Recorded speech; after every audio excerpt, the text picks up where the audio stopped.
जय हिंद दोस्तों। आप सभी का सिद्धार्था सर यूट्यूब चैनल पर स्वागत है। तो फ्रेंड्स, जो आज का जो वीडियो है ये बाल विकास के अति महत्वपूर्ण 200 क्वेश्चन का है। तो देखिए, मैं आप लोगों को बता दूं, जो हमारा जो ऐप यूज करते हैं उसमें कुछ प्रॉब्लम चल रही है, जिसकी वजह से हमारी सभी क्लासें अभी ऑफलाइन ही करना पड़ रही हैं। तो जैसी हमारी क्लासें सही हो जाएंगी तो मैं आपको फिर से ऑनलाइन शुरू कर दूंगा। तो उसी में मैं लगा हूँ कैसे सही किया जाए। तब तक मैं आज 200 क्वेश्चन, अति महत्वपूर्ण जो क्वेश्चन है एग्जाम में बाल विकास के पूछे जा सकते हैं, तो इनको हम लोग यहाँ से करेंगे, ताकि आप लोग इस वीडियो को क्या करना है, अंत तक देखना है। अपने दोस्त फ्रेंड को भी शेयर कर दीजिए 200 अति महत्वपूर्ण क्वेश्चन। तो चलिए, यहाँ से जो न्यू है वो यहाँ से सब्सक्राइब कर लीजिए, बेल बटन, अपने दोस्त फ्रेंड को लिंक शेयर कर दीजिए। तो देखिए, आप लोग समझ के चलिए कि हमारा जैसे ही वो सही हो जाएगा तो हम लाइव क्लास तुरंत शुरू कर देंगे। आप लोग टेंशन न लीजिए, मैं लगा हूँ उसमें। अगर वो सही नहीं होगा तो मैं दूसरा ऑप्शन भी लेके आऊँगा, तो तब तक आप लोग थोड़ा पेशेंस रखिए, ठीक है फ्रेंड्स। तो देखिए, पहला यहाँ से क्वेश्चन है। देखिए, इसमें मैं आपको बता दूं, सीधा मैं 4 ऑप्शन है, सीधा आंसर बोलूँगा, क्योंकि 200 क्वेश्चन का वीडियो बहुत बड़ा हो जाएगा नहीं तो पहला जो क्वेश्चन है, इससे पहले हम करा चुके हैं। निम्नलिखित में से वाटसन मनोविज्ञान की किस अवधारणा को मानने वाले थे? तो याद रखना, यहाँ से याद रखना व्यवहारवाद को। तो सीधा सीधा हम आपको आंसर बताएंगे, ये वन लाइनर टाइप में समझ लीजिए। तो यहां से आंसर क्या हो जाएगा, व्यवहारवाद को मानते थे। तो दूसरा क्वेश्चन है आपका, किसी भी बच्चे को उचित वातावरण एवं व्यवहार देकर उसे इच्छित दिशा में मोड़ा जा सकता है, यह परिभाषा किस मनोवैज्ञानिक की परिभाषा से मिलती जुलती है? तो याद रखना, ये किससे मिलती है, वाटसन जी से। तो यहां से आंसर क्या हो जाएगा, पीडीएफ भी आप लोगों को मिल जाएगी टेलीग्राम में। निम्नलिखित में से 1912 में किस संप्रदाय का प्रतिपादन हुआ है? तो याद रखना, गेस्टोल्ट संप्रदाय का ये प्रतिपादन हुआ था। किसका हुआ था, गेस्टोल्ट का। अगला जो क्वेश्चन है, वुडवर्थ के अनुसार अंतर्दृष्टि किस प्रकार की दृष्टि होती है? पाश्य दृष्टि, या तो यहां से आंसर क्या हो जाएगा, पूर्व दृष्टि। याद रखना, कौन सी दृष्टि होती है, पूर्व दृष्टि आपका आंसर हो जाएगा करेक्ट। अगला क्वेश्चन है, निम्नलिखित में से चिंपैंजियों का प्रयोग किसके द्वारा किया गया? तो याद रखना, जो चिंपैंजियों का जो प्रयोग किया था वो कॉलर के द्वारा किया गया था। बिल्कुल न्यू सिलेबस के अकॉर्डिंग आपके सभी क्वेश्चन है, आने वाली सभी exam, C TET, UP TET, REET, Madhya Pradesh TET, Chhattisgarh TET, Haryana, सभी के लिए अति महत्वपूर्ण क्वेश्चन है। कॉलर द्वारा चिंपैंजियों द्वारा किया गया प्रयोग किससे संबंधित था? तो याद रखना है, सूज से, अंतर्दृष्टि से। अंतर्दृष्टि तथा सूज दोनों, यानी कि यहां से आंसर क्या हो जाएगा, उपरोक्त सभी आपका आंसर हो जाएगा करेक्ट। अगला क्वेश्चन है, निम्नलिखित में से कार्ल रोजर्स द्वारा सिद्धांत प्रतिपादित किया गया है? तो याद रखना, कौन सा, पर्यावरणीय सिद्धांत। तो यहां से जो आंसर हो जाएगा, पर्यावरणीय जो सिद्धांत हो जाएगा आंसर करेक्ट। निम्नलिखित में से आलपोर्ट किस व्यवस्था के प्रबल समर्थक थे? तो याद रखना, जो आलपोर्ट थे वो आत्म बिंदु रेखीय व्यवस्था के समर्थक थे। तो याद रखना है, आत्म बिंदु रेखीय व्यवस्था। अगला क्वेश्चन है, आल्पपोर्ट ने सर्वप्रथम किन गुणों से संबंधित विश्लेषण किया है? तो याद रखना, इन्होंने जो सर्वप्रथम जो किया था वो व्यवहारिक गुणों का किया था। तो याद रखना, आंसर क्या हो जाएगा, व्यवहारिक। तो यहां से अगला क्वेश्चन है, जेम्स ड्रॉवर ने मनोविज्ञान को किस प्रकार का विज्ञान माना है? तो जो जेम्स ड्रोवर है उन्होंने किस प्रकार का माना है? तो याद रखना है, तो यहां से जो ऑप्शन हो जाएंगे, अशुद्ध विज्ञान, दूसरा है आपका आंशिक विज्ञान, शुद्ध विज्ञान, ये सभी आपके आंसर हो जाएंगे यहां से करेक्ट।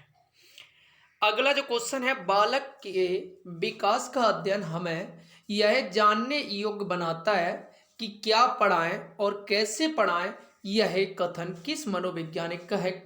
तो याद रखना, ये किसका है, ये किल फोर्ड का है। तो क्या पढ़ाएं और क्या सिखाएं, ये कहने का मतलब क्या क्या पढ़ाएं कैसे पढ़ाएं, तो ये किसका है, किलपोर्ट का। अगला क्वेश्चन है 36, मनोविज्ञान के संबंध में क्रो एंड क्रो की परिभाषा है? तो याद रखना, किसी व्यक्ति के जन्म से लेकर वृद्धा अवस्था तक के अधिगम अनुभवों का वर्णन तथा धारणा ही मनोविज्ञान है। तो इनके द्वारा जो कहने का मतलब है कि जो वृद्धा जन्म से लेकर वृद्धा अवस्था तक के अधिगम अनुभवों का वर्णन तथा धारणा ही मनोविज्ञान है। तो याद रखना, आंसर जो हो जाएगा आपका हाँ, बी आंसर यहाँ से करेक्ट। अगला क्वेश्चन है मनोविज्ञान के संबंध में स्किनर की परिभाषा है। तो याद रखना जो इनकी परिभाषा है, मनोविज्ञान शिक्षा का आधारभूत विज्ञान है। तो क्या हो जाएगा, मनोविज्ञान है जो शिक्षा का आधारभूत विज्ञान है। अगला क्वेश्चन है मनोविज्ञान के संबंध में क्रो एंड क्रो की परिभाषा है। तो याद रखना किसी व्यक्ति के जन्म से लेकर वृद्धावस्था तक के अधिगम अनुभवों का वर्णन तथा धारणा ही मनोविज्ञान है। तो क्या हो जाएगी कि क्रो एंड क्रो की जो परिभाषा है, तो ये हम कर चुके हैं, ये रिपीट हो चुका है अपना क्वेश्चन। अगला क्वेश्चन है मनोविज्ञान के संबंध में स्किनर की। तो क्या हो जाएगा, मनोविज्ञान शिक्षा का आधारभूत विज्ञान है। तो ये स्किनर जी का कहने का मतलब है। अगला क्वेश्चन है स्किनर किस देश के वैज्ञानिक थे। तो याद रखना ये जो थे अमेरिका से संबंधित थे। तो आंसर जो हो जाएगा आपका अमेरिका आंसर हो जाएगा करेक्ट। निम्नलिखित में से किसने सबसे पहले प्रश्नावली का निर्माण किया था। तो याद रखना है ये किया था वुडवर्थ ने। तो वुडवर्थ ने, आप लोगों के लिए होमवर्क है, सबसे पहले होमवर्क का आविष्कार किसने किया था उसका मुझे कमेंट में अगर आप लोग दे सकते हैं तो आंसर दे दीजिए। अगला क्वेश्चन है खेलों के माध्यम से बालक में कौन सा गुण विकसित होता है। तो याद रखना ये होता है सामाजिकता का। अगला क्वेश्चन है 43 बाल केंद्रित शिक्षा किसकी देन है। तो याद रखना शिक्षा मनोविज्ञान की। किसकी है, शिक्षा मनोविज्ञान की। तो बाल केंद्रित शिक्षा किसकी देन है, शिक्षा मनोविज्ञान की। अगला क्वेश्चन है निम्नलिखित में से संज्ञावादी पद्धति के जो जनक हैं, तो याद रखना ये हैं जीन पियाजे व बुर्नर। तो याद रखना है कौन है, बुर्नर और पियाजे जी। अगला क्वेश्चन है थॉर्नडाइक ने शिक्षा मनोविज्ञान का कैसा रूप प्रदान किया, निश्चित एवं स्पष्ट। तो कैसा किया इन्होंने, निश्चित एवं स्पष्ट किया है। तो बिल्कुल बारीक से सभी क्वेश्चन हम करा रहे हैं। शिक्षा मनोविज्ञान के संदर्भ में सर्वाधिक उपयुक्त है। तो याद रखना शिक्षा मनोविज्ञान मनोविज्ञान की शिक्षा के क्षेत्र में एक शाखा है। तो आंसर जो हो जाएगा बी आंसर हो जाएगा करेक्ट। बाल केंद्रित शिक्षा के लिए किस मनोवैज्ञानिक ने शिक्षा शास्त्रियों का ध्यान केंद्रित किया है। तो याद रखना ये किया है रूसो ने। तो किसने किया है, रूसो ने। आंसर आपका हो जाएगा यहां से करेक्ट। अगला है निम्नलिखित में से सिगमंड फ्रायड की अवधारणा है। तो याद रखना ईड, ईगो, सुपर ईगो। तो आंसर हो जाएंगे सभी। तो देखिए आपको लास्ट में अपना कमेंट में 200 का स्कोर भी शेयर कर सकते हैं कि कितना अपने सही हुए हैं, मतलब अंदर से आपको पता था। मनोभौतिकी विधि में किनके माध्यम के संबंधों का अध्ययन किया जाता है। तो याद रखना उद्दीपन एवं अनुक्रिया का। किसका, उद्दीपन एवं अनुक्रिया का किया जाता है। अगला है आत्मनिरीक्षण विधि द्वारा किनकी क्रियाओं का अध्ययन किया जाता है, आत्मनिरीक्षण। तो याद रखना किसका, स्वयं की। तो किसका किया जाता है, स्वयं की। अगला जो क्वेश्चन है बाल केंद्रित शिक्षा किसकी देन है। तो याद रखना ये जो बाल केंद्रित शिक्षा है शिक्षा मनोविज्ञान की। ये क्वेश्चन रिपीट हो चुका है अपना।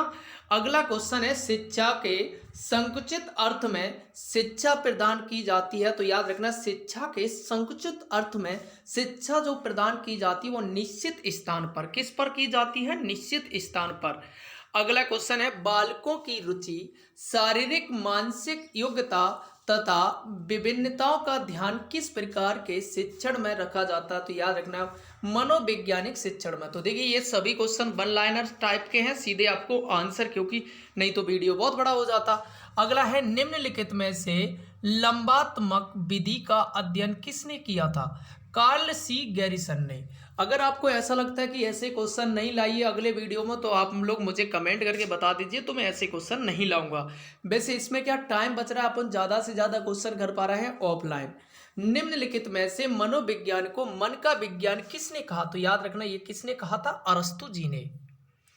अगला क्वेश्चन है निम्नलिखित में से शिक्षा का केंद्र है। तो याद रखना कौन है, शिक्षा का केंद्र है बच्चे। अगर बच्चे नहीं होंगे तो यार शिक्षा कहाँ से देंगे हम। तो आंसर जो हो जाएगा आपका यहां से सी आंसर, मतलब मेन पॉइंट। अगला क्वेश्चन है खेल के को ऐच्छिक तथा आत्म प्रेरित क्रिया किस मनोवैज्ञानिक ने बताया है। तो याद रखना ये किसने बताया है, ऐच्छिक एवं आत्म प्रेरित। तो ये स्टर्न ने बताया है। तो याद रखना है कि स्वयं की इच्छा और प्रेरणा देती है। निम्नलिखित में से समाज मिति विधि के प्रणेता हैं। तो तो याद रखना ये कौन हो जाएंगे, जे एल मोरोनो। कौन हो जाएंगे, जे एल मोरोनो जी हो जाएंगे। अगला है बालकों में खेलों से विकसित होने वाली शक्तियां हैं, तो याद रखना शारीरिक, मानसिक, सामाजिक सभी हो जाएंगे यहां से करेक्ट आंसर। अगला क्वेश्चन है मारिया मोंटेसरी पद्धति में शिक्षा किस माध्यम से दी जाती है, तो याद रखना यहां से क्या हो जाएगा, गीतों द्वारा, खेलों द्वारा, उपहारों द्वारा, यानी कि सभी माध्यमों द्वारा। अगला क्वेश्चन हो जाएगा विलियम बुंट तथा टिचनर किस विचारधारा के प्रवर्तक थे, तो याद रखना संरचनावादी विचारधारा के। तो ये किसके थे, संरचनावादी विचारधारा के। अगला जो क्वेश्चन है समस्यात्मक बालकों की प्रवृत्ति होती है, तो समाज विरोधी प्रवृत्ति, झगड़ालू प्रवृत्ति, उपरोक्त सभी, तो आंसर क्या हो जाएंगे, ये सभी प्रवृत्ति होती हैं। अगला है सबसे पहले मनोवैज्ञानिक प्रयोगशाला किस देश में स्थापित हुई है, तो याद रखना ये जो मनोवैज्ञानिक जो प्रयोगशाला है वो जर्मनी में स्थापित हुई है। तो याद रखना आंसर क्या हो जाएगा यहां से जर्मनी। व्यवहारवाद की मुख्य विशेषता है, तो याद रखना वो क्या हो जाएगी, मापन, आपका आंसर हो जाएगा करेक्ट। अगला क्वेश्चन है फ्रायड के मन की तुलना किससे की गई, तो याद रखना यहां से आंसर हो जाएगा समुद्र में तैरते हुए हिमखंड से। तो किससे की गई, समुद्र में तैरते हुए हिमखंड से। शिक्षकों की तैयारी की आधारशिला होनी चाहिए शिक्षा मनोविज्ञान। क्या होना चाहिए, शिक्षा मनोविज्ञान। अगला है समाज मिति विधि में अध्ययन किया जाता है एक समूह की बनावट का अध्ययन, तो किसका किया जाता है, एक समूह की बनावट का अध्ययन, आंसर हो जाएगा। अगला है निम्नलिखित में से किसका सबसे व्यापक क्षेत्र है, तो याद रखना मनोविज्ञान का। तो किसका है, मनोविज्ञान का, आंसर हो जाएगा करेक्ट। अगला क्वेश्चन है चेतन, अर्धचेतन और अचेतना किसके अंग हैं, तो याद रखना ये चेतना के हैं। तो चेतन, अर्धचेतन और अचेतना ये किसके हो जाएंगे, याद रखना ये चेतना के हो जाएंगे आपके आंसर। अगला है अंतदर्शन विधि दूसरी विधि से अपेक्षाकृत है, तो याद रखना ये कौन सी हो जाएगी, पुरानी विधि। नई विधि, मध्यम, नवीनतम से क्या हो जाएगी, पुरानी विधि।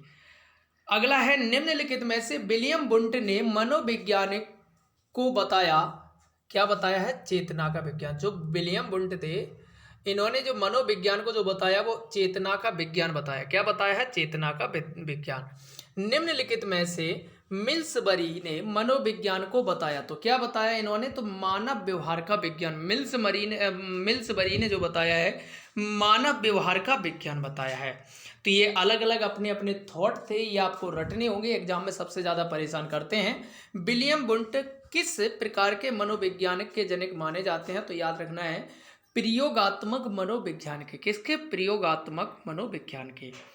अगला क्वेश्चन है पावलाव ने मनोविज्ञान के किस सिद्धांत का प्रतिपादन किया है, तो याद रखना है जो पावलाव ने किया है चिर सम्मत अनुकूलन सिद्धांत के। तो किसका किया है, चिर सम्मत अनुकूलन सिद्धांत के। अगला क्वेश्चन है व्यक्ति की संवेदना और अभिवृत्ति जानने की सबसे उपयुक्त विधि है साक्षात्कार विधि। तो आंसर क्या हो जाएगा, साक्षात्कार विधि हो जाएगा करेक्ट। प्रथम मनोवैज्ञानिक प्रयोगशाला जर्मनी में कब हुई है, तो ये 1879 में हुई है। तो कल मैंने ये क्वेश्चन दिया था, आप लोगों को याद भी होगा। अगला है शिक्षा मनोविज्ञान प्रयोगशाला अपने किस स्वरूप में आती है, तो याद रखना ये किस में आती है, शैशवा अवस्था में। तो शिक्षा मनोविज्ञान वर्तमान में किस स्वरूप में आती है, तो याद रखना स्वरूप शैशवा अवस्था में। अगला क्वेश्चन है मनोविज्ञान अध्ययन की जेनेटिक विधि को अन्य किस नाम से पुकारा जाता है, तो याद रखना विकासात्मक विधि। तो कौन सी, विकासात्मक विधि। अगला है मनोविज्ञान की बही दर्शन विधि के जनक हैं, तो याद रखना ये कौन हो जाएंगे, जेबी वाटसन। तो कौन हो जाएंगे, जेबी वाटसन। किस मनोवैज्ञानिक ने कहा कि चेतन मन के साथ अचेतन मन पर भी ध्यान देना चाहिए, ये कहा है सिगमंड फ्रायड ने। तो याद रखना आंसर हो जाएगा आपका डी, आंसर हो जाएगा करेक्ट। अगला है बाल केंद्रित शिक्षा की अवधारणा मनोविज्ञान के किस संप्रदाय ने दी है, तो याद रखना ये हो जाएगा आपका मनोविश्लेषणवाद ने। तो किसने की है, मनोविश्लेषणवाद ने। गेस्टॉल्ट संप्रदाय का जनक या जन्म किस देश में हुआ है, तो याद रखना इनका जो जन्म हुआ है वो जर्मनी में हुआ है। गेस्टोल संप्रदाय का जो जन्म हुआ है वो जर्मनी में। समग्रवाद में मुख्य रूप से ध्यान दिया जाता है, तो याद रखना पूर्ण से अंश की ओर। किससे? पूर्ण से अंश की ओर। अगला है कौन सा संप्रदाय मनोविज्ञान की चेतना का विज्ञान माना जाता है? तो याद रखना ये जो माना जाता है संरचनावाद। कौन सा? संरचनावाद। अगला जो क्वेश्चन है आपका, निम्नलिखित में से जेबी वाटसन ने मनोविज्ञान के किस संप्रदाय को मन रहित मनोविज्ञान की संज्ञा दी है? तो याद रखना ये व्यवहारवाद से संबंधित है, तो ये किससे देंगे? व्यवहारवाद से ही देंगे।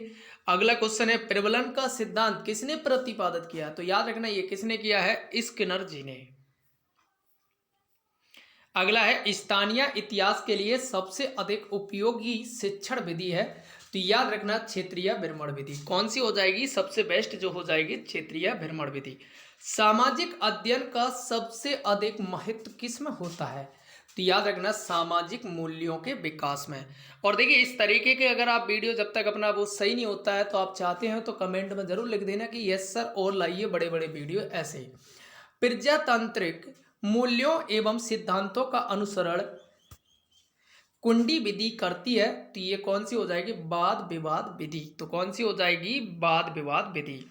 अगला है सामाजिक अध्ययन पढ़ाने की प्राथमिक कक्षाओं में सर्वाधिक उपयुक्त विधि है कहानी विधि। कौन सी हो जाएगी? कहानी विधि आपका आंसर हो जाए करेक्ट। अधिगम के लिए प्रथम शर्त क्या है? सीखने वाले की अभिधारणा। क्या हो जाएगा? सीखने वाले की प्रेरणा, सॉरी क्या हो जाएगी? सीखने वाले की अभिप्रेरणा। अधिगम के लिए द्वितीय शर्त क्या है? यानी कि द्वितीय सीखने वाले की बहु अनुक्रियाएं। तो क्या हो जाएगी? सीखने वाले की बहु अनुक्रियाएं।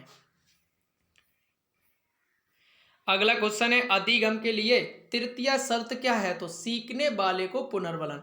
तो यहां से देखो द्वितीय क्या थी? द्वितीय ये थी कि सीखने वाले को बहु अनुक्रियाएं, और तृतीय क्या हो जाएगी? सीखने वाले को पुनर्बलन।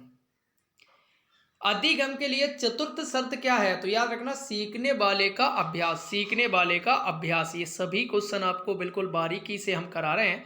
अधिगम अपेक्षाकृत व्यवहार में स्थायी परिवर्तन है जो अभ्यास तथा अनुभव के परिणाम स्वरूप होता है। यह परिभाषा किस मनोवैज्ञानिक ने दी है? तो याद रखना मार्गन ने। किसने दी है? मार्गन ने। अगला क्वेश्चन है अनुभव एवं प्रशिक्षण द्वारा व्यवहार में संशोधन ही अधिगम है। यह परिभाषा किस मनोवैज्ञानिक ने दी है? तो याद रखना गेस्ट ने। किसने दी है? ये वाली दी है आपके, याद रखना ये किसने दी है? तो याद रखना ये दी है गेस्ट ने। देखिए दोनों में क्या अंतर है? यहां था अभ्यास अनुभव, तो ये मार्गन ने थी, और यहां से अनुभव प्रशिक्षण, तो याद रखना यहां से ये दी है गेट्स ने। अगला क्वेश्चन है अधिगम आदतों, ज्ञान और अभिवृत्तियों का अर्जन है। यह परिभाषा किस मनोवैज्ञानिक ने? तो याद रखना किरो एंड किरो। किसका? किरो एंड किरो ने ये दिया है। अगला क्वेश्चन है व्यवहार के कारण व्यवहार परिवर्तन अधिगम है। यह परिभाषा किस मनोवैज्ञानिक ने दी है? गिलफोर्ड ने। तो क्या दी है? व्यवहार के कारण व्यवहार परिवर्तन अधिगम है, तो ये जो परिभाषा दी है गिलफोर्ड जी ने दी है। अगला क्वेश्चन है आपका पूर्व निर्मित व्यवहार में अनुभव द्वारा परिवर्तन ही अधिगम है। यह परिभाषा किस मनोवैज्ञानिक ने दी है? तो याद रखना ये काल्विन ने दी है। किसने दी है? काल्विन ने। अधिगम व्यक्ति में एक परिवर्तन है जो उसके वातावरण में परिवर्तनों के अनुसरण में होता है। यह परिभाषा किसने दी है? तो याद रखना अधिगम व्यक्ति में एक परिवर्तन है जो उसके वातावरण के परिवर्तनों के में अनुसरण करता है, तो ये पील ने। याद रखना किसने? पील ने। तो देखिए आपके क्वेश्चन हो चुके हैं 75 अभी तक हो चुके हैं। तो आगे करते हैं हम लोग। प्राणी के व्यवहार में परिवर्तन लाना ही अधिगम का अभिप्राय है। यह परिभाषा किस मनोवैज्ञानिक ने दी है? तो याद रखना है एस चौहान साहब ने। तो प्राणी के व्यवहार में परिवर्तन लाना ही अधिगम का अभिप्राय है। यह परिभाषा किसने दी है? एस चौहान जी ने। अगला क्वेश्चन है 1952 में किस शिक्षा शास्त्री ने अपने शोध द्वारा यह कहा किशोरा अवस्था से बाल अवस्था एवं बाल अवस्था से किशोरा अवस्था तक सीखने की गति तेजी हो जाती है, तो ये कहा है गिलफोर्ड ने। किसने कहा है? गिलफोर्ड ने। किशोरा से बाल्यावस्था से किशोरावस्था। अगला है विभिन्न व्यक्तियों में अभी क्षमताएं होती हैं, तो कौन सी होती हैं? असमान। कौन सी होती हैं? असमान। अगला है आपका निम्नलिखित में से किस मनोवैज्ञानिक ने बताया यदि हम में किसी कार्य को करने की तत्परता है तब हम उसे शीघ्र सीख लेते हैं, तो थर्नडाइक ने। तो किसने कहा है? तत्परता का सिद्धांत वैसे भी आपको पता है थर्नडाइक से संबंधित है। निम्नलिखित में से समता तत्व सिद्धांत के प्रवर्तक हैं, तो याद रखना आंसर क्या हो जाएगा आपका? थर्नडाइक जी हैं। समता तत्व जो सिद्धांत के जो प्रवर्तक हैं वो थर्नडाइक जी। निम्नलिखित में से द्वितात्विक सिद्धांत के प्रवर्तक कौन है? तो याद रखना द्वितात्विक जब आ जाए तो स्पेयर और समतात्विक आ जाए तो याद रखना यह हो जाएगा आपका थर्नडाइक जी। अगला क्वेश्चन है निम्नलिखित में से मूल्यों के अभिज्ञान का सिद्धांत के प्रवर्तक कौन है? तो याद रखना बागले। कौन हो जाएंगे? बागले आपका आंसर हो जाएगा करेक्ट। निम्नलिखित में से सहचार्यवाद सिद्धांत के प्रवर्तक कौन है? तो याद रखना हॉल्स। कौन हो जाएगा आंसर? हॉल्स, सहचार्यवाद के। अगला क्वेश्चन है निम्नलिखित में से क्रिया प्रसूत अनुबंधन सिद्धांत एवं पुनर्बलन सिद्धांत के प्रवर्तक। बहुत सरल है, आपको पता है आंसर क्या हो जाएगा? स्किनर जी। तो आंसर क्या हो जाएगा? स्किनर। प्रबलन का सिद्धांत किसने प्रस्तुत किया? तो याद रखना ये किया है C.L. हल ने। तो प्रबलन का सिद्धांत किसने किया है? C.L. हल ने। अगला क्वेश्चन है यहां से निम्नलिखित में से अधिगम का सिद्धांत नहीं है, तो याद रखना है डॉपलर सूजकल सिद्धांत। और देखिए मैं आप लोगों को बता दूं किसी भी क्वेश्चन में अगर आपको डाउट लगता है तो कमेंट में आप कर सकते हैं, उसको अपन सॉर्ट आउट किया जाएगा अगर आपको ऐसा कुछ लगता है, ठीक है। तो देखिए यहां से जो क्वेश्चन था निम्नलिखित में से अधिगम का सिद्धांत नहीं है, तो संबंधवाद का सिद्धांत, अनुकूलित अनुक्रिया का सिद्धांत, पुनर्बलन का सिद्धांत, तो डॉपलर सूज का सिद्धांत को छोड़कर सभी अधिगम का सिद्धांत है, ठीक है। वह प्रथम अमेरिकी मनोवैज्ञानिक जिसने पशुओं पर सर्वप्रथम प्रयोग किया, तो याद रखना वो कौन थे? थर्नडाइक जी। दूसरा अगर इनका कंट्री पूछा जाता तो याद रखना ये अमेरिकी थे, प्रथम पशुओं पर अध्ययन करने वाले भी थे। निम्नलिखित में से कौन से मनोवैज्ञानिक का मनोविज्ञान बंद मनोविज्ञान या संयोजनवाद कहलाता है? तो याद रखना ये किसका कहलाता है? थर्नडाइक का। अगला है गेस्टोल्ट के सिद्धांत का शिक्षा में अनुप्रयोग है, तो गेस्टोल्ट हैं जिनका अनुप्रयोग है, तो मैं बता दूं स्थिति का स्पष्ट संगठन, अधिगम स्तर के अनुकूल परिस्थितियों का निर्माण। अगला है आपका स्वक्रिया द्वारा खोज हेतु प्रोत्साहन, उपरोक्त सभी। तो आंसर क्या हो जाएगा? उपरोक्त सभी आपका आंसर हो जाएगा करेक्ट। सक्रिय अनुबंध का निम्नलिखित में से शिक्षा में कौन सा अनुप्रयोग नहीं है? तो याद रखना व्यवहार का अपेक्षित रूप। तो क्या आंसर हो जाएगा? व्यवहार का अपेक्षित रूप। निम्नलिखित में से किस मनोवैज्ञानिक का सिद्धांत सुव्यवस्थित व्यवहार का सिद्धांत के नाम से जाना जाता है? तो याद रखना C.L. हल का। तो किसका? C.L. हल का। अगला है अध्यापक को चाहिए कि सिखाने की प्रारंभिक अवस्था में वह बच्चों की अधिक से अधिक सहायता करे एवं अधिक पुनर्बलन प्रदान करे, सिखाने की अंतिम अवस्था में न्यूनतम सहायता करें। यह कथन किस मनोवैज्ञानिक के सिद्धांत पर आधारित है? तो याद रखना C.L. हल के। अगला क्वेश्चन है टालमैन का चिन्ह अधिगम का सिद्धांत अन्य किस नाम से जाने जाते हैं? तो चिन्ह गेस्टोल्ट सिद्धांत, चिन्ह सार्थक सिद्धांत या प्रत्यास्थता सिद्धांत, संप्रायोजन व्यवहारवाद। तो याद रखना ये सभी आपके आंसर हो जाए करेक्ट। वोल्फगैंग कॉलर द्वारा अंतर्दृष्टि अधिगम का प्रयोग कब किया गया? तो याद रखना ये 1920 में किया गया था। अगला है अंतर्दृष्टि अधिगम में समस्या की किस स्थिति पर ध्यान दिया जाता है? तो संपूर्ण स्थिति पर। किस पर? संपूर्ण स्थिति पर। अगला क्वेश्चन है, निम्नलिखित में से स्टैनले हॉल द्वारा प्रतिपादित सिद्धांत है, तो याद रखना पुनरावृत्ति सिद्धांत। तो याद रखना पुनरावृत्ति का जो सिद्धांत है वो स्टैनले हॉल का है। निम्नलिखित में से स्पीयरमैन द्वारा प्रतिपादित सिद्धांत है, तो याद रखना सामान्य एवं विशिष्ट सिद्धांत। तो कौन सा? सामान्य एवं विशिष्ट। अगला है, अभिप्रेरणा द्वारा अधिगम कैसा होता है, तो याद रखना बहुप्रभावशाली। तो कैसा होता है? बहुप्रभावशाली। पेस्टोलॉजी के 3H के संप्रात्य में H का क्या अर्थ है, यानी कि क्या अर्थ क्या है? तो याद रखना जो पेस्टोलॉजी के 3H में संप्रात्य में H का जो अर्थ है, याद रखना हेड, हार्ट, हैंड, यानी कि उपरोक्त सभी। अगला जो क्वेश्चन है आपका 125, तात्पर्यता तथा कार्य सीखने की गति निम्नलिखित में से कौन सा संबंध होता है? तो याद रखना कार्य सीखने की गति तात्पर्यता के समानुपाती होता है। तो आंसर क्या हो जाएगा? डी आंसर हो जाएगा करेक्ट। अगला जो क्वेश्चन हो जाएगा, एक छात्र के अधिगम पर उसकी आर्थिक स्थिति का किस प्रकार प्रभाव पड़ता है? तो याद रखना किसी प्रकार का प्रभाव नहीं पड़ता है। तो देखिए, एक छात्र के अधिगम पर उसकी आर्थिक स्थिति का किस प्रकार, तो किसी प्रकार का नहीं पड़ता है। अगर जो बालक पढ़ने वाला है तो कोई असर नहीं पड़ता है। निम्नलिखित में से किस मनोवैज्ञानिक ने अपने प्रयोग कुत्ते पर किए? तो याद रखना ये किसने किए हैं? पावलोव जी ने। कॉलर ने सुल्तान का प्रयोग किया, सुल्तान किसका नाम था? तो याद रखना जो कॉलर ने चिंपांजी का, तो याद रखना किसका? चिंपांजी का।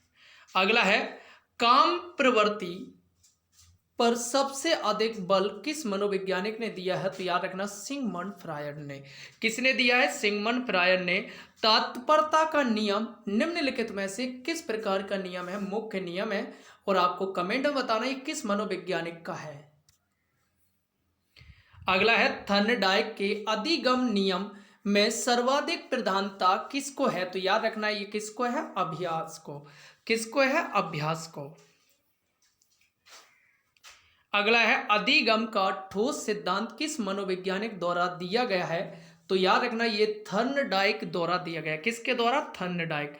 निम्नलिखित में से किसके अनुसरण से बालक नया ज्ञान प्राप्त करता है? तो याद रखना उपरोक्त सभी शिक्षकों, दोस्तों, माता पिता के। निम्नलिखित में से अधिगम को प्रभावित करने वाले कारक हैं सिवाय। तो याद रखना जो सभी अधिगम को प्रभावित, शारीरिक शक्ति को छोड़कर रुचि, अभिप्रेरणा, पुनर्बलन, ये सभी प्रभावित करने वाले कारक हैं। निम्नलिखित में से काम किस प्रकार का प्रेरक है? तो याद रखना ये कौन सा है? प्राकृतिक प्रेरक है। कौन सा है? प्राकृतिक प्रेरक। स्पष्टता के नियम में विचार होता है, तो याद रखना कौन सा होता है? स्पष्ट ही होगा। तो याद रखना यहाँ से आंसर हो जाएगा आपका स्पष्ट। सन 1879 में वुंट ने किस विधि को व्यवहारिक प्रयोग के रूप में आरंभ किया? प्रयोगात्मक विधि को। किसको? प्रयोगात्मक विधि को। अगला है, अनुभव एवं प्रशिक्षण द्वारा व्यवहार में परिवर्तन लाना क्या कहलाता है? तो याद रखना क्या कहलाता है? अधिगम कहलाता है। निम्नलिखित में से आदत होती है, तो याद रखना है पूर्व अनुभवों की पुनरावृत्ति। कौन सी होती है? पूर्व अनुभवों की पुनरावृत्ति। बाकी के संवेगात्मक, मूल संवेगात्मक, ये कुछ भी नहीं होती है।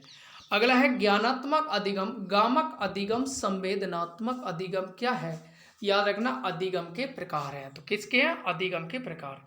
अगला है, BF स्किनर का टेंटोफोन किसका आकलन करता है? तो याद रखना व्यक्तित्व का। किसका करता है? व्यक्तित्व का। किस प्रसिद्ध मनोवैज्ञानिक NA क्राउडर किस प्रकार के अनुदेशन के जनक थे? तो याद रखना श्रृंखला अभिक्रमित अनुदेशन के। किसके? श्रृंखला अभिक्रमित अनुदेशन के। अगला है, साइमन बिने के अनुसार बुद्धि क्या है? पहचानने तथा सुनने की शक्ति। क्या है? पहचानने तथा सुनने की शक्ति है। अगला है, उत्तेजक अनुकूलन सिद्धांत का संबंध किस मनोवैज्ञानिक से है? तो याद रखना थर्नडाइक से। किससे है? थर्नडाइक से। निम्नलिखित में से महान मनोविज्ञानी ने बिल्ली पर प्रयोग करके प्रयत्न भूल का सिद्धांत प्रतिपादित किया है। तो याद रखना ये थर्नडाइक ने किया है। किसने किया? थर्नडाइक ने। पुनरावृत्ति का सिद्धांत किस मनोविज्ञानी से संबंधित है? तो याद रखना स्टैनले हॉल से। किससे है? स्टैनले हॉल से। अधिगम से संबंधित बहुप्रतिक्रिया का नियम किस श्रेणी का नियम है?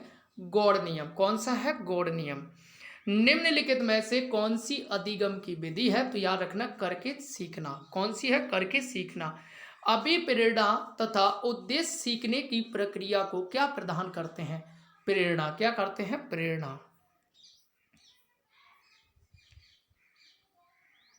सूझ वास्तविक स्थिति का आकस्मिक, निश्चित तथा तात्कालिक ज्ञान है। यह किस मनोवैज्ञानिक का कथन है? याद रखना है गुण का। अगला क्वेश्चन यहाँ से सीखना आदतों, ज्ञान और अभिवृत्तियों का अर्जन है। यह किस मनोवैज्ञानिक का कथन है? तो याद रखना क्रो एंड क्रो का। किसका है? क्रो एंड क्रो का है। आंसर हो जाएगा आपका यहां से बी। अगला क्वेश्चन है स्थानांतरण निश्चित परिस्थितियों में निश्चित मात्रा में हो सकता है। यह किस मनोवैज्ञानिक का है? तो याद रखना रायबर्न का। किसका है? रायबर्न का। प्रेरणा कार्य को प्रारंभ करने, जारी रखने और नियमित करने की प्रक्रिया। यह किस मनोविज्ञानी का अर्थ है? तो याद रखना गुण का। किसका है? गुण का। निम्नलिखित में से बाह्य प्रेरणा का वास्तव में अर्थ क्या है? नकारात्मक प्रेरणा का। तो क्या आंसर हो जाएगा? नकारात्मक प्रेरणा का। निम्नलिखित में से किसके द्वारा शिक्षक बालक के व्यवहार में परिवर्तन करता है? तो बताइए। यहां से आंसर हो जाएगा पुनर्बलन का द्वारा और प्रशंसा के द्वारा, दोनों के द्वारा। अगला है बालकों में अनुशासन की भावना किसको ग्रहण करने से विकसित होती है? तो याद रखना आदर्शों को ग्रहण करने, महापुरुषों की बातों व आदतों को ग्रहण करने से, उत्तम गुणों को ग्रहण करने, यानी कि उपरोक्त सभी आपका आंसर हो जाए करेक्ट। अगला है थॉमसन के अनुसार प्रेरणा बालकों में डैश डैश उत्पन्न करने की कला है। यहां से आपको बताना है क्या सही होगा। तो याद रखना क्या हो जाएगा? रुचि। तो आंसर क्या हो जाएगा? बालकों में रुचि उत्पन्न करने की कला है प्रेरणा। कुरो के अनुसार प्रेरक व्यक्ति को उस क्रिया को चुनने में सहायता देते हैं जिसे करने की उसकी होती है डैश। क्या होती है? इच्छा। क्या होती है? इच्छा। अगला है निम्नलिखित में से प्रेरणा विधि के रूप में है। तो द्वंद्वता, सामूहिक कार्य यानी कि कह सकते हैं प्रतिद्वंदता, ठीक है, प्रशंसा यानी कि उपरोक्त सभी आपका आंसर हो जाए करेक्ट। इंद्रियों के अनुभवों द्वारा हम वस्तुओं के बारे में कैसे बता सकते हैं? तो याद रखना है चख कर, सूंघ कर, छू कर, उपरोक्त सभी क्रियाओं द्वारा। अगला क्वेश्चन है किसी बात को अच्छी तरह याद रखने के लिए अच्छी तरह सीख लेना आदि से ज्यादा लड़ाई जीत लेना, यह किस मनोवैज्ञानिक का कथन है? तो याद रखना गिलफोर्ड का। किसका है? गिलफोर्ड जी का आंसर हो जाए करेक्ट। अगला है स्थायी स्मृति की बातों की विशेषता है। स्थायी स्मृति की बातें हमेशा याद रखती हैं या रहती हैं। अगला है सक्रिय स्मृति की क्या विशेषता नहीं है? तो याद रखना है प्रयास करने पर पुनः याद आ जाती है। तो याद रखना क्या हो जाएगा? यहाँ से विशेषता होती है प्रयास करने पर पुनः याद आ जाती हैं। किसी एक प्रकार का विचार की याद आने पर दूसरे विचार की याद स्वतः ही आ जाती है। किसके द्वारा होता है? विचार सहचार्य द्वारा। किसके द्वारा? विचार सहचार्य द्वारा। निम्नलिखित में से मनोभाव के नियम का उदाहरण है दुखी एवं हीन व्यक्ति हमेशा दुखों का ही स्मरण करता है। कमी व्यक्ति हमेशा कामुक बातों का ही स्मरण करता है। प्रफुल्लित व्यक्ति हमेशा अच्छी बातों का स्मरण, यानी कि उपरोक्त सभी हो जाएगा यहाँ से करेक्ट। निम्नलिखित में से खंड विधि किनके द्वारा उपयोगी होती है? जो खंड विधि है ये आपको बताना है। यहाँ से आंसर क्या हो जाएगा? कम बुद्धि वाले बालकों के लिए, उम्र में छोटे बालकों के लिए, साधारण बालकों के लिए, यानी कि कह सकते सभी के लिए। अगला है यदि कोई बालक मन ही मन याद करता है तो यह कौन सी विधि कहलाती है? याद कर कहते हैं निष्क्रिय विधि। कौन सी कहते हैं? निष्क्रिय विधि। नई बातों को सीखना, पुरानी बातों में बाधा डालना, यह पुरानी बातों को याद करना, नई बातों को बातों को सीखने में बाधा डालना, यह कथन किस मनोविज्ञानी का है? तो याद रखना ये है जो वुडवर्थ का। किसका है? वुडवर्थ का। निम्नलिखित में से CL हल द्वारा प्रतिपादित सिद्धांत है, तो याद रखना पुनर्बलन का सिद्धांत। कौन सा हो जाएगा? पुनर्बलन का सिद्धांत। SR यानी कि कह सकते हैं स्टिमुलस रिस्पॉन्स थ्योरी का की शिक्षा निम्नलिखित उपयोगिता है सिवाय के। तो याद रखना इसमें अच्छे अभ्यास द्वारा विद्यार्थियों को किसी भी कार्य में कुशल बनाया जा सकता है। इसके द्वारा गलतियों एवं भूलों का निराकरण किया जा सकता है। विज्ञान व गणित विषयों के लिए अत्यंत उपयोगी है। इसके द्वारा मनोवृत्तियों का विकास किया जाता है, जो कि गलत है। तो यहां से आंसर क्या हो जाएगा? C आंसर हो जाएगा करेक्ट। किसी भी अच्छे कार्य के लिए सकारात्मक पुनर्बलन, गलत कार्य के लिए नकारात्मक पुनर्बलन देने की व्यवस्था किस सिद्धांत में है? क्रिया प्रसूत अनुबंधन सिद्धांत में। किसमें? क्रिया प्रसूत अनुबंधन सिद्धांत में। शिक्षा को हमेशा विषय वस्तु तथा अधिगम क्रिया को दोहराना चाहिए ताकि बालकों की आदतों को बेहतर बनाया जा सके। यह बात किस सिद्धांत पर आधारित है? तो देखिए पुनर्बलन के सिद्धांत पर, विधिक सिद्धांत पर, रीइंफोर्समेंट सिद्धांत पर, उपरोक्त सभी। तो देखिए ये क्वेश्चन आप लोगों के लिए होमवर्क है, यानी कि कमेंट में इसका आंसर देना, इसलिए मैंने इसका आंसर अभी क्लियर नहीं किया है। तो आपको इसका क्या करना है? आंसर बताना है कमेंट में कि क्या होगा इसका आंसर। जेरोम एस बुर्नर ने अधिगम का कौन सा सिद्धांत प्रस्तुत किया है? स्थानापन्नता का सिद्धांत, अन्वेषण का सिद्धांत। तो याद रखना यहां से जेरोम एस बुर्नर ने अन्वेषण का सिद्धांत किया है। एडवर्ड टोलमैन ने अधिगम का कौन सा सिद्धांत प्रस्तुत किया है? तो याद रखना जो टोलमैन ने किया है उद्देश्यवाद का सिद्धांत। किसका किया है? उद्देश्यवाद का। एडविन गुथरी ने अधिगम का कौन सा सिद्धांत प्रस्तुत किया है? स्थानापन्नता का सिद्धांत। किसका किया है? गुथरी ने स्थानापन्नता का। और याद रखना टोलमैन ने किया है उद्देश्यवाद का सिद्धांत। असुबेल ने अधिगम का कौन सा सिद्धांत प्रस्तुत किया है? शाब्दिक अधिगम का सिद्धांत। देखिए इसमें बहुत सारे हमने मनोवैज्ञानिक से संबंधित क्वेश्चन बनवाए हैं, पीडीएफ में बहुत टाइम लगा है। तो आप लोग प्लीज़ अपने दोस्त फ्रेंड को यार ज़रूर शेयर करिए, और जो लोग न्यू है वो लाइक करिए और सब्सक्राइब भी करिए चैनल को। और अपने से कमेंट में अपने जो भी होगा वो भी पूछ सकते हैं, और जल्दी से आपकी लाइव क्लास है जैसे ही शुरू हो जाएगी मैं आपको कर दूंगा। हेगर्टी ने अधिगम का कौन सा सिद्धांत प्रस्तुत किया है? ये आपको बताना है। तो यहां से याद रखना है अनुकरण द्वारा अधिगम का सिद्धांत। कैसा? अनुकरण द्वारा अधिगम का सिद्धांत। क्षेत्र सिद्धांत प्रतिपादित करने वाले प्रसिद्ध मनोविज्ञानी कुर्ट लेविन किस देश के थे? तो याद रखना ये किसके थे? जर्मनी। तो देखिए एक ही वीडियो में आपको मैंने यहाँ से 200 क्वेश्चन आपको करा दिए हैं, तो आप समझ सकते हो कि ऐसी मैं बहुत सारे हर सब्जेक्ट के वीडियो लाने वाला हूँ। सुकरात था, तो याद रखना एक दार्शनिक था। सुकरात कौन था? एक दार्शनिक था। सुकरात की अध्ययन पद्धति को क्या कहा जाता है? यहाँ से कह सकते हैं द्वंद्व, यहाँ से कह सकते हैं तो क्या कहते हैं? द्वंद्वात्मक कहते हैं। तो याद आंसर याद और रखना है डी आंसर। बदाइमर कॉलर कॉफवा किस देश के मनोवैज्ञानिक थे? तो याद रखना ये जर्मनी के थे, बदाइमर कॉलर और कॉफवा।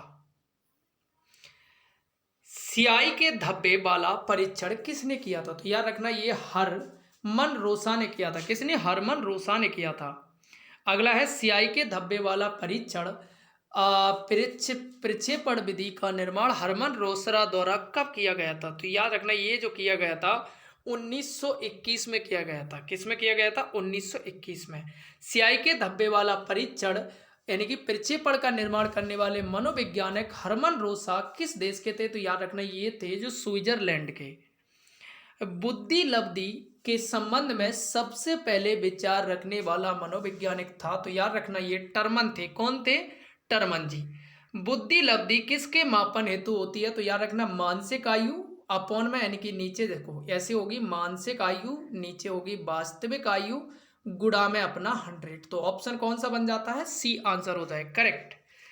अगला क्वेश्चन है मैस्लो के अनुसार प्रेरक कितने प्रकार के होते हैं? तो याद रखना 2 प्रकार के होते हैं। कमेंट में आपको बताना है उनके नाम कौन कौन से होते हैं। अगला क्वेश्चन है भूख प्यास निद्रा किस प्रकार के प्रेरक है? तो याद रखना है जन्मजात के प्रेरक प्राथमिक प्रेरक। तो आंसर यहां से क्या हो जाएगा, डी आंसर हो जाएगा। निम्नलिखित में से प्राथमिक प्रेरक नहीं है तो याद रखना वो रुचि आपका आंसर हो जाएगा। क्या आंसर हो जाएगा, रुचि। बाकी के आपके प्राथमिक यानी कि देखो ये तो आपके ये उनके भाग हो गए हैं, भूख प्यास निद्रा। बाकी के दो प्रेरक होते हैं, उनके आपको नाम बताना है। निम्नलिखित में से अर्जित प्रेरक नहीं है तो याद रखना सामूहिकता की भावना, रुचि, आदत। तो याद रखना जो भूख है ये अर्जित नहीं की जा सकती है। निम्नलिखित में से में से प्रेरकों का प्रकार कौन सा नहीं है तो याद रखना है प्राथमिक प्रेरक, अर्जित प्रेरक, जन्मजात प्रेरक। ये देखो उनके प्रकार नहीं है, उनके अंदर के हैं। तो याद रखना यहां से क्या हो जाएगा, उपरोक्त में से जीवन का लक्ष्य किस प्रकार का प्रेरक है तो याद रखना है ये हो जाएगा अर्जित प्रेरक। कौन सा हो जाएगा, अर्जित प्रेरक। व्यक्तिगत रुचि किस प्रकार का प्रेरक है तो याद रखना अर्जित प्रेरक। कौन सा हो जाएगा, ये अर्जित ई प्रेरक हो जाएगा आपका, अर्जित प्रेरक। ठीक है। शिक्षा प्रणाली में अनुकरण की विशेष महत्व देने वाले मनोविज्ञानी थे तो याद रखना ये प्लेटो थे। शिक्षा प्रणाली में कौन थे, प्लेटो। विज्ञान जीवित वस्तुओं के व्यवहार का विधायक विज्ञान है, यह कथन किसका है, मैकडूगल का। किसका है, मैकडूगल का। जनतंत्रीय शिक्षा का सबसे बड़ा व्याख्याता किसे माना जाता है तो याद रखना जॉन डेवी को। किसको माना जाता है, जॉन डेवी को, जनतंत्रीय शिक्षा का। वर्तमान समय में मनोविज्ञान है, याद रखना व्यवहारवाद का विज्ञान है। किसका है, व्यवहारवाद का। अगला है यहां से अगर मैं गिलफोर्ड के बुद्धि संबंधी सिद्धांत है तो याद रखना त्रिआयामी। अगला है लैटिन शब्द साइको का अर्थ है आत्मा। क्या हो जाएगा, आत्मा। अगला यहां से है साइकिल चलाने वाला स्कूटर चलाना शीघ्र सीख लेता, यह है धनात्मक स्थानांतरण। क्या है, ये धनात्मक है कि पॉजिटिव है। तो फ्रेंड्स ये थे आपके, अगर मैं देखूं 175 टोटल क्वेश्चन थे। इससे पहले मैंने इसके 25 करा चुका हूं एक दिन। तो यहाँ से वीडियो कैसा लगा है लाइक करिए, सब्सक्राइब करिए, अपने दोस्त फ्रेंड को शेयर करिए और अपना कमेंट में बताइए कि सर ऐसे ही वीडियो हर सब्जेक्ट के लाइए। Thank you.